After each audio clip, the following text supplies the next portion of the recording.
신약 성경에서 가장 어려운 책은 요한계시록일 것입니다. 구약 성경도 어려운 책들이 많지만 욥기가 참 어려운 책에 속합니다. 신비가 가득한 책입니다. 욥기는 누가, 언제, 어디에서 기록했는지 전혀 나타나 있지 않습니다. 또 주인공이 욥도 어떤 사람인지 또 어느 시대 사람인지 전혀 알 수가 없습니다. 욥이 아브라함의 후손이 아닌 것만은 분명해 보입니다. 그런데 제사장이 아닌 욥이 자기가 직접 가장으로서 제사를 드렸다는 것은 레위기 이전 시대를 의미하는 것이죠. 또 욥의 제사도 양이 몇 마리, 소가 몇 마리 숫자로 표현되고, 또 욥이 오랜 세월을 살았다는 것은 욥이 아브라함과 같은 족장 시대 인물일 거라는 그런 추측을 우리가 할 수 있게 됩니다. 욥의 여러 가지 욥기에 어려운 점들이 있지만 특별히 천상회의 장면은 성경에서 몇 안 되는 장면으로 굉장히 신비에 속한 일이죠. 하나님께서 아합 왕을 죽이시려고 할 때 천상회의를 여셨습니다. 그때 한 천사가 거짓의 영이 되어 거짓 선지자들의 입에 들어가겠다고, 그래서 전쟁으로 아합을 꼬이겠다고 이야기합니다. 그러한 천상회의 장면을 선지자 미가야가 보게 됩니다. 선지자 미가야는 이 땅에 있으면서 하늘에서 열리는 그 천상회의를 보고서 왕에게 이야기했던 것이죠. 요한계시록에서도 천상의 모습이 많이 나타납니다. 24장로의 모습, 또 흰옷을 입은 지극히 큰 무리의 모습, 어린 양의 혼인잔치의 모습, 이러한 것들은 요한이 직접 하늘에 올라가서 본 것입니다. 그래서 그것을 기록한 것이 요한계시록이지요. 그런데 욥기에 나오는 천상회의는 누가 봤을까요? 아무도 본 사람이 없습니다. 그 이야기가 어떻게 인간 세상에 전달되었는지 이런 것들이 미스테리입니다. 또 사탄이 하나님 앞에 섰다는 것도 미스테리죠. 인간도 거룩하신 하나님 존전에 감히 설 수가 없습니다. 그런데 어떻게 사탄이 하나님의 보좌 앞에 직접 나아갈 수 있었을까요? 이러한 여러 가지 미스테리가 있지만, 그러나 우리는 이 욥기도 하나님께서 우리에게 주신 성경 말씀으로 믿고 받아들이게 됩니다. 욥기의 큰 주제 중 하나가 고난입니다. 욥기에 나오는 고난은 우리에게 큰 주제가 됩니다. 이 땅에서 고난당하지 않는 사람이 있을까요? 여러분들 가운데 나는 아무 고난도 없다 하고 그렇게 지내시는 분이 계신가요? 아무 사람도 고난이 없는 사람은 없을 것입니다. 우리도 마찬가지지만 타 종교에서도 마찬가지로 불교에서는 인생을 고통의 바다라는 의미에서 고해라고 부릅니다. 모든 고통의 크기가 다 똑같지는 않습니다. 특별히 더 큰 고통을 겪는 사람도 있습니다. 그러나 고통의 크기와 무관하게 우리는 어떻게 생각하는가 하면 내가 겪는 고통이야말로 가장 큰 고통이라고 생각을 하게 됩니다. 다른 사람들도 물론 고난이 있겠지만 내가 겪는 이 고난이야말로 어느 누구도 이해할 수 없고 알아줄 수 없는 큰 고난이라고 그렇게 생각하게 됩니다. 세상에 고통을 겪는 사람들이 많이 있겠지만 저는 욥처럼 그런 고통을 겪었던 사람은 아무도 없을 것이라고 생각합니다. 하나님께서 욥처럼 극심한 고통을 겪었던 사람을 성경을 통해서 우리에게 보여주시는 이유가 무엇일까요? 욥은 이 세상에서 모든 고통받는 사람들의 대표라고 생각이 됩니다. 인류의 대표인 것이죠. 우리나라에서 운동을 잘하는 사람들이 올림픽 경기 같은 데 나가서 국가대표로 출전하지 않습니까? 대한민국의 대표 선수로 해외에 나가게 됩니다. 욥은 아마 인류의 대표로 하나님 앞에 서지 않았을까 생각이 됩니다. 욥만큼 극심한 고통을 겪은 사람이 정말 아무도 없기 때문입니다. 하나님께서 욥기를 통해서 욥을 우리에게 소개해 주신 이유는 이 땅에서 고난당하는 모든 사람에게 어떤 메시지를 전달해 주시기 위함입니다. 욥하면 가장 먼저 떠오르는 것이 고난 아니겠습니까? 그러므로 우리는 이 땅에서 고난과 고통을 당할 때 욥을 통해서 하나님께서 주시는 메시지가 무엇인지 생각할 수 있어야 된다는 것입니다. 오늘 우리가 읽은 본문은 마치 연극과 같습니다. 연극을 보면 장면이 바뀔 때가 있지 않습니까? 장면이 바뀔 때 1막, 2막 이렇게 상황이 바뀌게 됩니다. 오늘 본문도 크게 두 개의 막을 가지고 있는데 하나는 지상에서 일어나는 일이고 또 하나는 천상에서 일어나는 일입니다. 그래서 한 번은 이 땅의 모습을 보여주고 또 한 번은 천상의 모습을 보여주어서 두 모습을 대조해서 우리에게 보여주고 있습니다. 하늘나라에서 일어나고 있는 사건이 어떻게 인간 세상에 알려지고 성경에 기록되어 있는지는 미스터리입니다. 그 과정은 우리가 알 수 없지만 하나님께서 욥기를 통해서 이 땅의 일만 보여주어도 충분하지만 굳이 하늘나라의 사건을 보여주시고 계신 이유가 있을 것입니다. 성경은 웬만해서는 천상의 모습을 잘 보여주지 않습니다. 그런데 욥기를 보면 하늘나라에서 일어나는 사건들을 아주 자세하게 우리에게 설명해 주고 있습니다.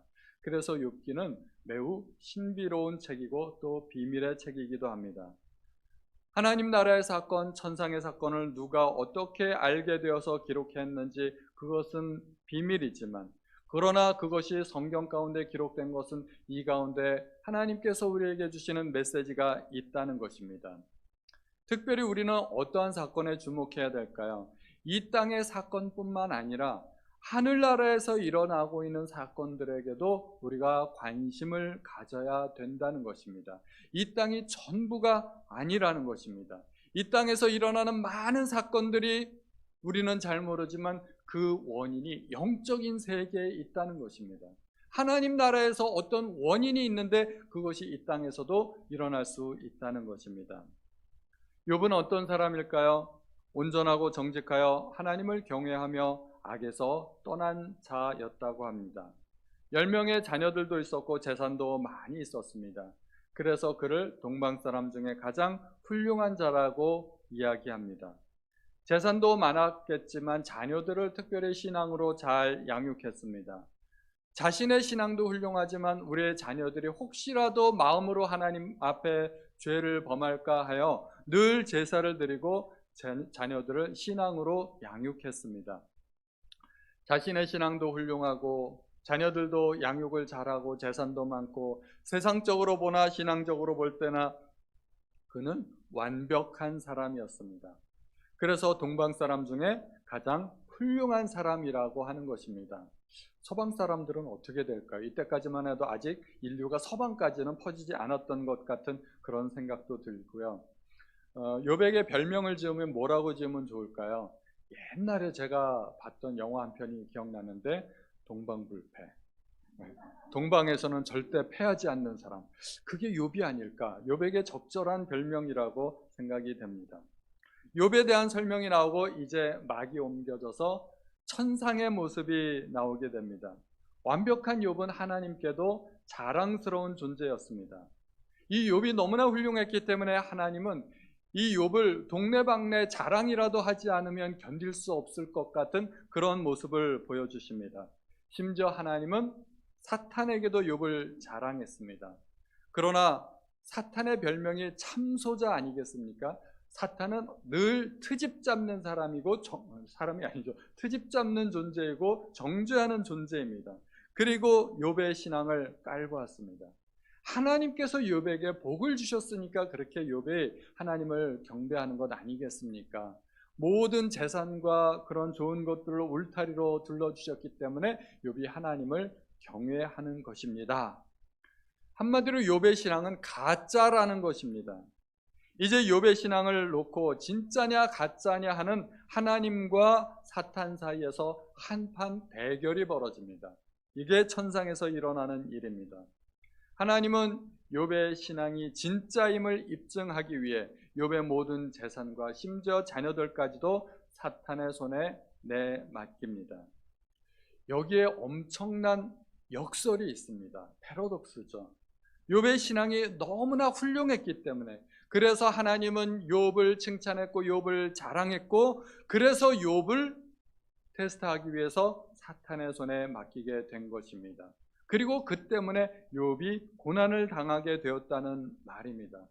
욥의 신앙이 훌륭했기 때문에 이 땅에서 욥은 오히려 고난을 당하게 되었다는 것입니다. 이것이 역설 아니겠습니까? 그래서 하나님은 욥기에서 하나님 나라의 비밀을 우리에게 보여주시는 것입니다. 이 땅에서의 사건이 눈에 보이는 현상이 전부가 아니라는 것입니다. 하늘나라에서는 우리가 다 알지 못하는 엄청난 일들이 벌어지고 있습니다. 그것을 누가 상상이나 하겠습니까? 그리고 욥은 사탄에게 두 번의 시험을 받습니다. 하루아침에 재산을 다 잃고 자녀들을 다 잃고 온몸에 질병이 들고 아내가 욕을 하고 친구들이 정죄합니다. 인간적으로 볼 때는 완전히 망했습니다. 다시 재기할 수 없을 정도로 망했습니다. 죽은 아이들이 어떻게 다시 살아나겠습니까? 그 잃어버린 많은 재산을 무슨 수로 복구하겠습니까?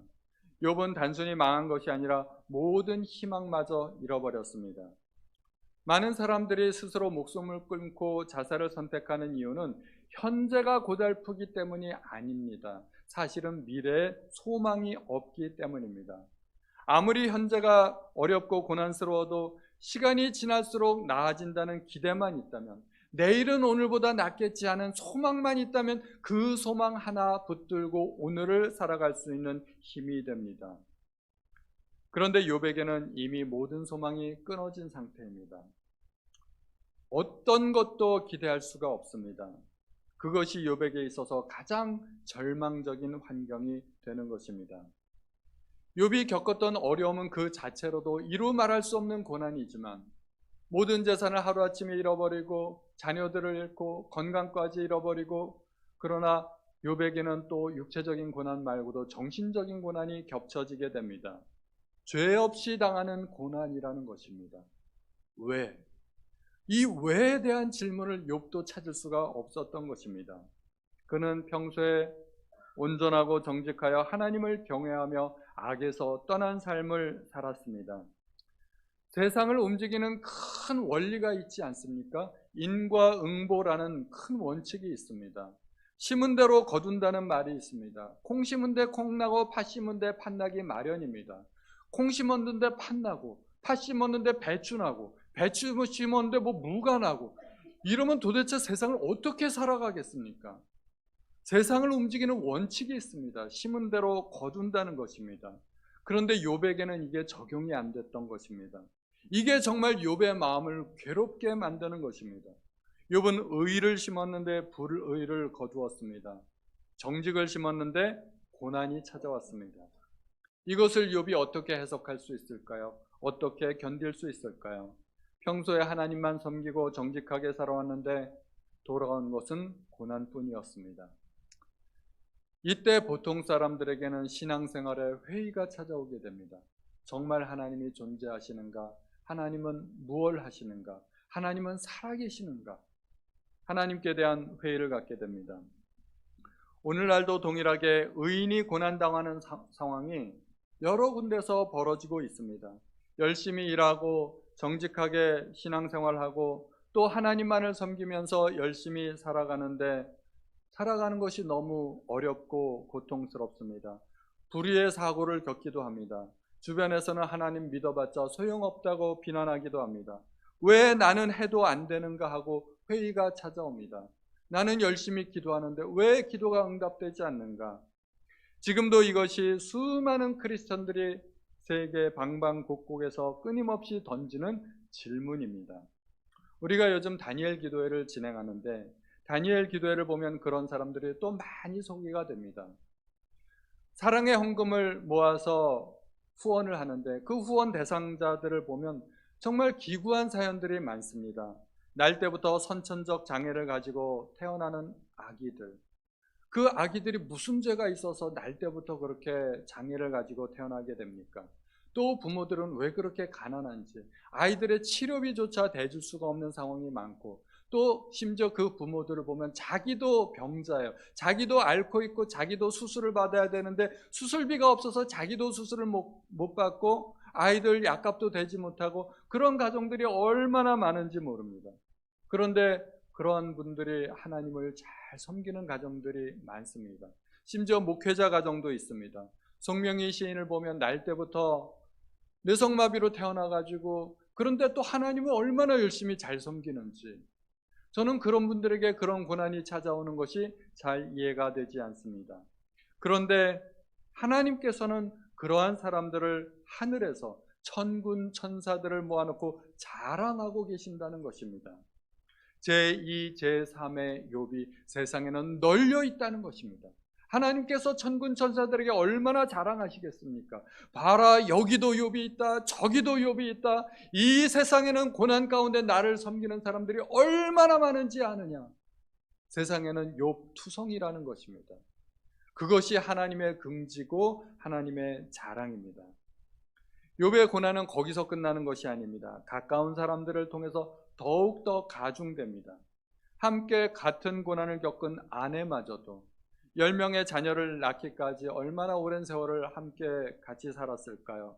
그런데 고난이 찾아오자 본색을 드러내고 맙니다. 하나님을 욕하고 죽으라. 욥으로서는 참으로 끔찍한 말이 아닐 수 없습니다.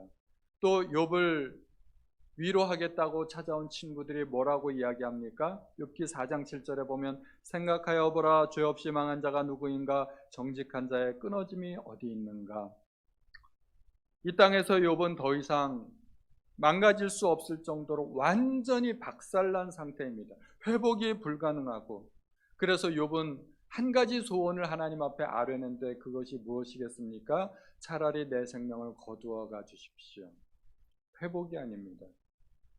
차라리 이 땅에서 사라지는 것이 나의 유일한 소원이라고 말할 정도로 욥은 완전히 망가지게 됩니다. 이 땅에서 욥이 그러한 극심한 고통을 겪고 있는데 천상에서는, 하늘나라에서는 우리가 상상할 수 없는 아주 기묘한 일이, 이상한 일이 벌어지고 있다는 것입니다. 하나님은 욥을 자랑하고 계십니다. 1장 8절에 보니까 욥이 고난받기 전에도 이미 하나님은 욥을 칭찬하셨습니다. 함께 읽어볼까요? 시작. 내가 내 종 욥을 주의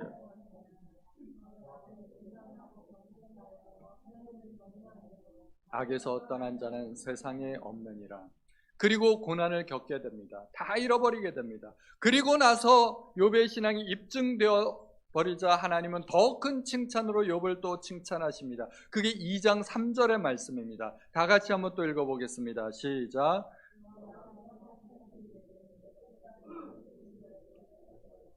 그와 같이 온전하고 정직하여 하나님을 경외하며 악에서 떠난 자가 세상에 없느니라. 네가 나를 중동하여 까닭없이 그를 치게 하였어도 그가 여전히 자기의 온전함을 굳게 지켰느니라. 아멘. 2장에 나오는 칭찬은 앞부분은 1장에 나오는 칭찬과 똑같습니다. 그런데 뒤에 첨가된 부분이 있습니다. 내가 나를 충동하여 까닭없이 그를 치게 하였어도 그가 여전히 자기의 온전함을 굳게 지켰느니라. 칭찬이 더 늘어난 겁니다. 하나님의 자랑이 더 확대된 겁니다. 하나님은 단순히 숨어가지고 몰래 욥을 응원하고 욥 잘해야 돼, 실수하면 안 돼, 이런 게 아니죠. 대놓고 천군 천사들 앞에서, 수억의 천사들 앞에서 공개적으로 욥을 칭찬하고 있습니다. 있을 수도 없는 일이겠지만 욥이 단 한마디라도 실수하는 날에는 하나님께서 온갖 망신을 당할 수도 있는 판국입니다. 그럼에도 불구하고 하나님은 일말의 망설임 없이 공개적으로 욥을 칭찬하고 계십니다. 단순한 칭찬이 아니라 자랑이었습니다. 욥은 하나님의 자랑거리였습니다. 온 인류를 대표하는 하나님의 자랑이었습니다. 욥이 고난받기 전에도 하나님은 욥을 칭찬하셨지만 욥의 고난 이후에 하나님은 더 큰 칭찬으로 욥을 칭찬하고 계십니다. 올림픽 경기를 보면 금메달을 딴 선수들이 그 수많은 관중들 앞에서 금메달을 목에 걸 때 얼마나 뿌듯하고 얼마나 자랑스럽겠습니까? 학교에서도 상장 한 번만 받아도 가슴이 뿌듯한데 욥은 수억의 천군 천사들 앞에서, 심지어 욥을 참소하는 사탄 앞에서 하나님의 칭찬과 금메달을 목에 걸고 있는 것입니다. 얼마나 영광스러운 일이겠습니까? 땅에서는 어때요? 땅바닥에 떨어진 그런 욥의 신세입니다. 하늘에서는 하늘 끝까지 올라가고 있는 것입니다. 여기에 또 한 번의 역설이 나옵니다. 하나님께서 욥을 칭찬하실 때마다 욥의 고통이 오히려 더 커졌다는 것입니다. 욥의 고통이 없을 때 하나님께서 칭찬하시자 욥이 고난을 받게 되었습니다. 그런데 욥의 고난을 받고 나서 그 고난에 승리하자 하나님께서 욥을 또 칭찬하십니다. 그러자 사탄이 욥을 또 참소하고 더 큰 고통으로 욥에게 안겨주게 되는 것입니다. 하나님의 칭찬이 커지면 커질수록 이 땅에서 욥은 점점 더 망가져가지고 더 큰 고통을 받게 되었다는 것입니다. 이것이 어떻게 우리가 상식적으로 있을 수 있는 일이겠습니까? 우리 상식으로는 납득이 안 가는 일이고 이것이 큰 역설입니다. 하나님 나라에서의 상황은 마치 한 판의 도박판을 보는 듯합니다. 욥의 전 재산을 걸고 하는 내기에서 사탄이 졌습니다. 그리고 사탄이 드디어 비장의 카드를 꺼내듭니다. 이거는 내가 이길 수 있겠다. 질병과 육신의 고통이라는 그러한 비장의 무기를 들고 나왔습니다. 이 카드 앞에서는 천하의 의인이라도 쓰러질 수밖에 없으리라는 확신을 들고 나온 것입니다. 그리고 하나님의 카드는 뭘까요? 하나님은 욥의 인내라는 카드를 들고 사탄의 도전을 받아주셨습니다. 사탄은 욥에게 고통을 주기 위해서 머리끝부터 정수리부터 발끝까지 악창이 나게 하셨습니다. 온 몸이 고름으로 뒤덮이고 그 고름이 마르면 딱지가 되고 딱지가 터지면 또 고름이 나오고 그 속에서 구더기가 나오고, 사탄은 욥을 고문하고 있는 과정입니다. 내가 이래도 신앙을 지키겠느냐? 온몸에 주리를 틀고 인두질을 해대는 것입니다. 그 극심한 고통 속에서 욥은 끙끙 앓으면서 신음소리를 내면서 하나님을 욕하지 않았습니다. 욥이 인내하지 못했더라면 하나님의 카드는 뻥카가 되고 말았을 것입니다. 하나님 거짓말장이가 되고 말았을 것입니다. 그 정도로 하나님은 하나님으로서의 위엄과 명예와 권세와 모든 존엄성을 걸고 욥을 믿어주고 욥에게 밀어주고 계셨던 것입니다. 하나님의 모든 것을 걸고 욥에게 올인 베팅하고 계신 것입니다. 얼마나 명예스럽고 얼마나 자랑스러운 일이겠습니까? 욥은 몰랐지만 1장에서 칭찬은 욥의 경건과 욥의 신앙을 칭찬하고 있습니다. 그런데 2장에 가면은 칭찬이 더 늘어난다고 했죠. 그가 오히려 자기의 순전을 굳게 지켰느니라. 1장에 나오지 않는 칭찬입니다. 시험 당하기 전에도 하나님은 칭찬해 주셨지만 시험을 당했지만 욥은 오히려 그러한 가운데서도 자기의 순전을 굳게 지켰다는 것입니다. 두 번째 칭찬이야말로 훨씬 더 가치가 큰 칭찬입니다. 왜냐하면 시험을 통과했기 때문에. 욥이 무슨 대단한 일을 했습니까? 모세처럼 지팡이 하나 딸랑 들고 가서 바로왕 앞에 하나님의 재앙을 선포하고 10가지 재앙을 통과하고 또 바다를 건너고 이스라엘 백성을 애굽의 그 종살이에서 구원해냈습니까? 욥이 복음을 전하다가 순교했나요? 욥이 하나님의 어떤 명령을 수행한 것도 아닙니다. 아브라함처럼 아들을 바친 것도 아니고 욥은 그저 시험을 받았고 죽지 못해 살아 있었을 뿐입니다. 그런데 그것이 하나님께는 어마어마한 칭찬의 근거가 되고 있었던 것입니다.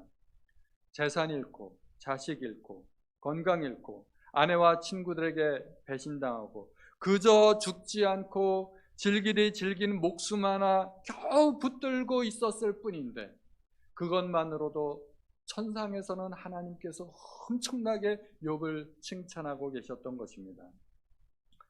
대한민국에서는 하루에 40명씩 스스로 목숨을 끊는다고 합니다. 사방팔방이 막히고 숨쉴 구멍조차 없는 상황에서도 만약에 우리가 견디어내고 있다면 그것만으로도 하나님의 자랑이 될 수 있다는 것입니다. 우리가 열심히 기도하고 전도하고 봉사한다면 더 좋겠지만 굳이 그러지 못해도 하나님께서 주신 엄청난 사명을 감당하지 못해도 이 험악한 세상에서 나에게 닥친 모든 고난을 감내하면서 목숨 하나 붙들고 사는 것만으로도 하나님이 칭찬하실 수 있다는 것입니다. 이 세상에서는 가장 비참한 사람이 되었지만 욥은 하나님 나라에서 가장 위대한 사람이 되었습니다. 여기에 하나님 나라의 비밀이 있는 것입니다. 하나님께서 왜 천상의 모습을 우리에게 보여주시겠습니까? 이 땅의 일과 천상의 일은 전혀 다르다는 것입니다. 우리가 상상할 수 없는 일들이 천상에서 벌어지고 있다는 것을 우리에게 알려주고 있는 것입니다. 욥은 이 땅에서 사람이 당할 수 있는 최악의 고난을 당했습니다. 그에게 신앙이 없었더라면 그는 자살을 선택했을 것입니다. 그가 살아있는 것은 삶에 희망이 있어서가 아닙니다. 하나님께서 주신 목숨이기에 하나님께서 거두어 가시기 전까지는 스스로 버리지 않았을 뿐입니다. 그것마저도 죄가 된다고 생각해서 스스로 목숨을 지키고 있었을 뿐입니다. 그런데 하늘나라에서는 그 욥을 대상으로 하나님과 사탄 사이에 어마어마한 한판 승부가 벌어졌습니다.